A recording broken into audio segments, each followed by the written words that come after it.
Professionally, he's been president of the MAC Conference, which is Music Association of California Community Colleges, which has put this program on the map statewide.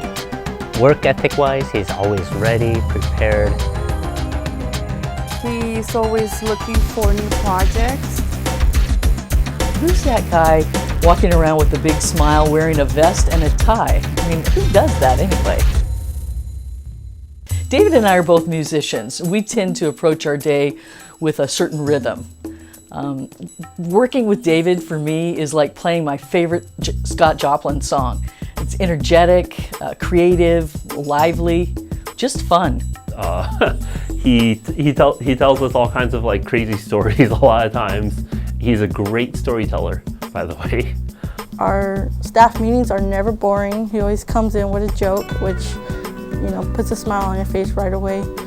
I believe that he senses that the camaraderie is a really important aspect of having a good music program. And I think that's developed a climate for the students that has not only increased the enrollment for the instrumental program, but it's also increased the quality of literature that they've been able to perform. A lot of students in this band, they are returning students because they just like being part of the band and just being under Dr. Betancourt's leadership.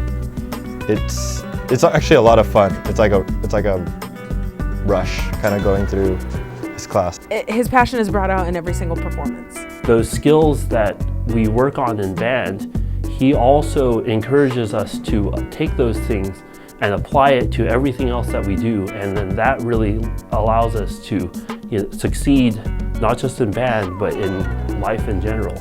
And David not only focuses on student success, but he helps the faculty develop their creative best. So David has really taken the CTX to a higher level, and he's now in demand from community colleges all over the state.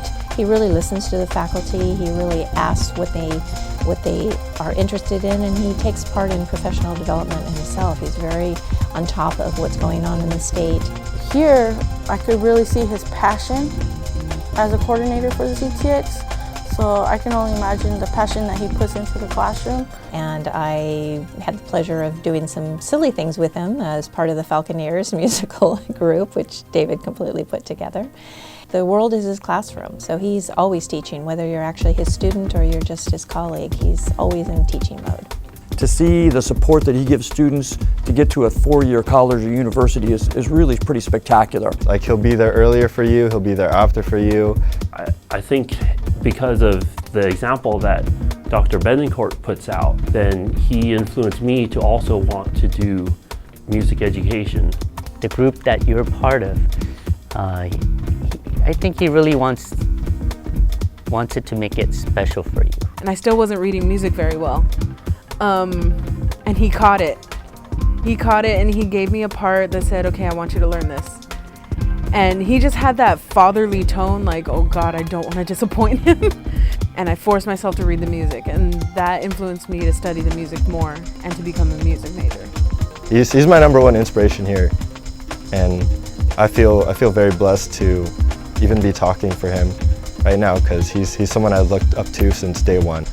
I think, when we talk about Cerritos Community College, it's a community sense, and like when he is asked to perform for Independence Day or Patriots Day, he's always willing to step up and help the community. It's kind of nice to know that there's somebody who actually cares about something besides what we're doing in the class.